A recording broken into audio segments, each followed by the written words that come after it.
All right, thank you, Abby. And I really appreciate where we are in this agenda too, because I feel like I've heard a lot, especially from the MBS team right there, and Bruce before that, about what is available from a resources perspective, that there are opportunities to deepen your understanding of what it is that you can bring to your classroom and what you can bring to your students. And Abby, you did say how you teach can be found on your resources as well, but I think that we complement that a step further with the I-5 project to go into how your pedagogy is developed, how you approach the classroom as an individual. So at the Prime I-5, what it is that we work through is kind of pedagogical, a bit of curriculum development, a lot of the teaching experience is what we work to uncover. If you don't know Prime, we are 841 signatories around the world with a secretariat office where we work hard to make sure that opportunities, connections, all of those kind of things are facilitated through our umbrella in the United Nations, through the UN Global Compact. So we were founded in 2007 by Ban Ki-moon, the then Secretary General. And through our history moving forward, we're now operating in 96 countries. I think I believe I said it, but I got the statistic this morning. So it's 841 signatories. Very happy to be seeing that growth over time. And we have working groups, we have chapters, we have champions around the world. And through the I-5 project, we've been lucky, you can see on the screen, that we're able to focus our efforts not just about being a network for connection. There are lots of networks, and our network always kind of served as a bridge to connect those in different chapters, those with different specialized interest in working groups, etc.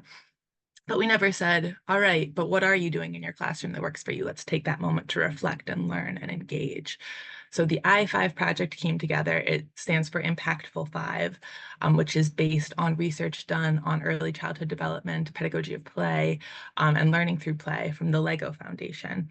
We were lucky enough to receive a $6 million grant from the LEGO Foundation 2 years ago. We're in year 3 with a year 4 right in front of us now. And we've been lucky to be developing and piloting these skills that are based on hypotheses that had withstood the test of time for learning through play in younger under 18s.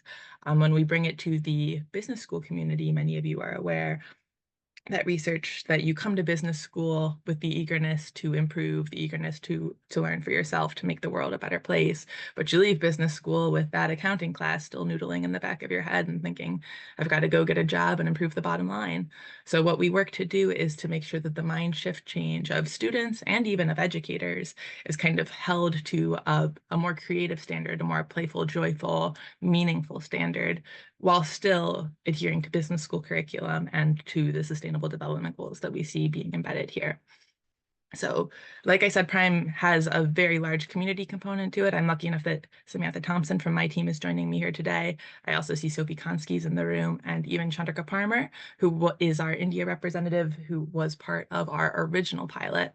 So there are Prime people all over that have gone through this, and I don't think I'll be the only one able to speak to this in the World Cafe.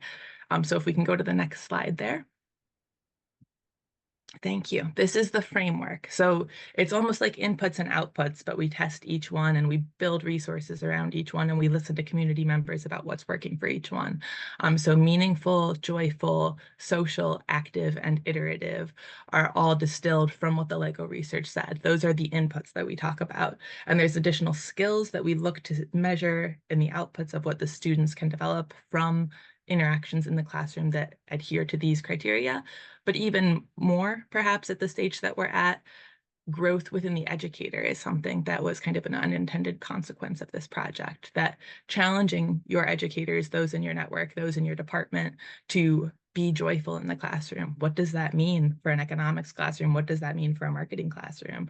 What does that mean for a tenured professor who's been doing the same thing for ages and ages, or a PhD student with teaching duties who's starting out with no identity?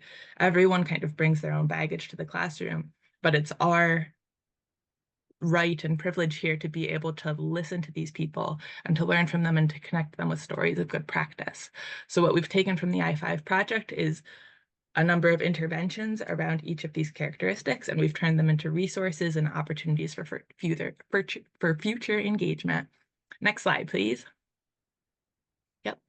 So one of the major resources that I'll touch on quickly, but Sam will go through some of the other ones towards the end, is we have a playbook that talks through what each of these looks like. It was written by the Harvard Graduate School of Education in collaboration with Prime and the Sustainability Literacy Test out of Marseille. But that kind of gives you the Bible for what it is you can follow in order to understand what we might mean when we say meaning or joyful. It does mean different things in different contexts. It does mean different things as you internalize them, but there's, of course, different ways that we can unite in the same fashion. So beyond that, we have this Viewbook.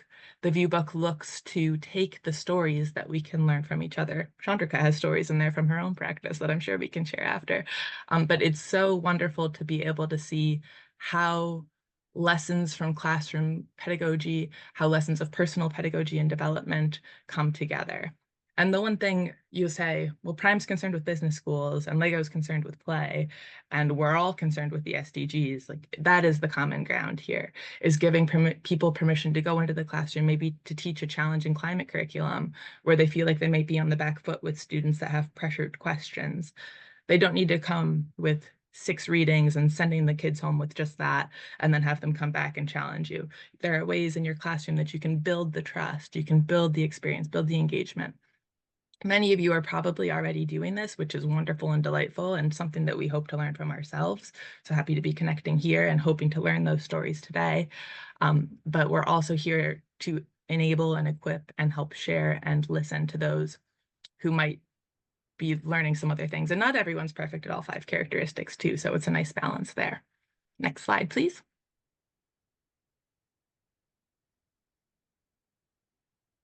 Perfect. Thank you. I can talk through this a little bit and then Sam, I'll pass to you, but just that we do have a number of resources that go through. We have the playbook and the data story. That the playbook I spoke to before, but the data story has been worked on with a group called Polygraph/Pudding and the Data Face. They are lovely visual data storytellers, so it kind of conceptualizes why we're here, not just because play is nice. The Viewbook, which you saw on the previous slide, the I-5 introductory workshops where you can learn in a half-hour, hour, or 2-hour long slot what it is that we're doing here. In listening to the community for the last couple of years, we know that certification is an important component. We were hesitant to issue certificates at the start, but as we've learned more and more about the process, we've been able to move from there. And then a toolbox so that individuals can engage. Next slide, please. How to get involved. Sam, please. Yeah, and just to note a couple of things that you can do if you're interested in learning about some of these teaching practices. The very first way you can get involved, and this is for anyone, you don't have to be a Prime signatory, is to attend one of our introductory workshops.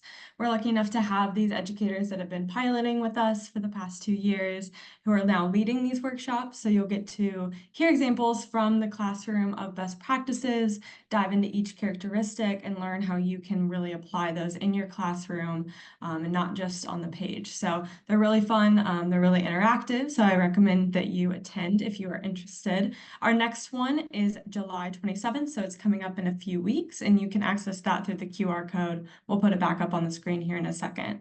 And then secondly, as Meredith mentioned, we are now offering certificates. So a deep dive into I-5 is really our intention. And we, of course, want everyone to have a general overview, but the real teaching practice comes from these deep engagement opportunities. So we've designed the certificate of engagement to touch on 4 different themes, each with the intent to have the I-5 overview, but dive deep into one specific aspect where that could fit in your specific teaching practices. So those session topics include student engagement, leadership, building a community of practice, and research. And on the final slide, you'll see those resources available again. I recommend you scan that QR code. There's an opportunity that you can sign up for our mailing list on the QR code as well to stay informed about upcoming events and opportunities. And we periodically update the UN Prime website so that you can see new events and new opportunities. It's unprime.org. And please come visit us if you have any other questions. We'd love to connect with you further.